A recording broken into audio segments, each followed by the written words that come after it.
Project 2025 is an interesting concept because it tries to envisage what President Trump's campaign or what President Trump's presidency would be like without Trump. So nobody doubts the popularity within Republican circles of Trump himself. It may be odd, but nobody doubts it. However, this Project 2025, which has had a foreword written by JD Vance, has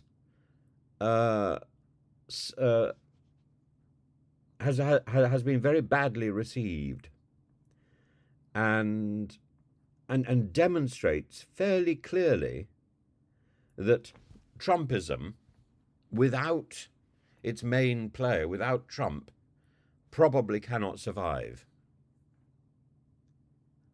And Project 2025 was envisaged as a comprehensive policy blueprint for a potential second Trump administration, compiled by a consortium of right-wing think tanks led by the Heritage Foundation. And the document was meant to cement Trump's ideological legacy, offering a detailed prescription on governance, including controversial proposals such as replacing career government officials with political appointees, restricting access to contraception, eliminating the Department of Education, and so on. All Trump's ideology. But the project has quickly become toxic. As awareness of its contents has grown, public opinion has turned sharply against it, and polls have revealed that a significant majority of Americans are opposed to the key pillars, the key principles of Trumpism, reflecting a broader disapproval of this far-right extremism. This outcry forced Trump's campaign to distance itself from the document, despite its author's deep ties to the administration. And the head of Project 2025, Paul Dans, has even stepped aside because of this backlash, and the Heritage Foundation has stopped further work on the project.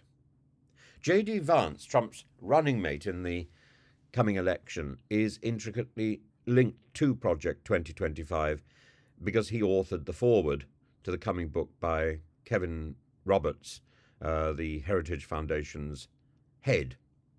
And Vance's evolution from a never-Trump Republican to one of Trump's most ardent advocates symbolizes the broader attempt to transform Trump populism into a lasting political movement, and it's not going to happen. Vance's role, in addition, hasn't been received well by the public. His low approval ratings mirror the unpopularity of Project 2025.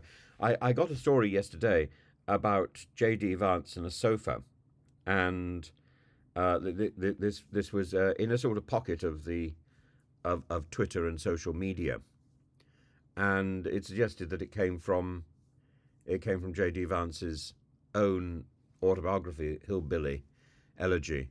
It doesn't appear to have done at all. It appears to have been completely invented. But the point that this spurious story was so believable demonstrates the contempt in which JD Vance is held. And that's not good, given the fact that he's only just been appointed. So you've got Trumpism that doesn't look as if it can outlast its leader, outlast Trump himself. And you've got JD Vance, who is the golden boy who would take Trumpism on, who is treated with contempt and ridicule. Alex Shepard from the New Republic says that Vance's deep unpopularity is indicative of a broader challenge that faces Trumpism. While its ideology may persist, it's incapable of thriving without Trump's personal charisma.